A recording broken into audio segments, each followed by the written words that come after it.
अकोट तालुक्यातील सर्वात मोठा आठवडी बाजार म्हणून ओळख असलेल्या चोहोट्टा बाजारात सुविधांचा अभाव आहे। त्यामुळे पावसाच्या साचलेल्या पाण्यात विक्रेत्यांना दुकानं मांडायची वेळ आली आहे। अकोट तालुक्यातील सर्वात मोठ्या असलेल्या छोट्या बाजारात मूलभूत सुविधांचा अभाव आहे। बाजारात व्यापाऱ्यांना पाण्यामध्येच आपला व्यवसाय करावा लागतो। बाजार परिसराला पावसाळ्यात तलावाचं रूप येतं, मात्र संबंधित ग्रामपंचायतीचं याकडे दुर्लक्ष होत असल्याचा आरोप विक्रेत्यांकडून होतोय।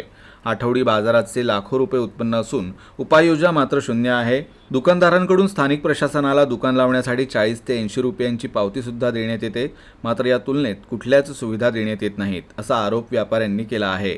त्यामुळे वरिष्ठ अधिकाऱ्यांनी याकडे लक्ष देऊन चोहोट्टा बाजार येथील आठवडी बाजारातील समस्या तात्काळ निकाली काढाव्या अशी मागणी येथील व्यापाऱ्यांनी केली आहे।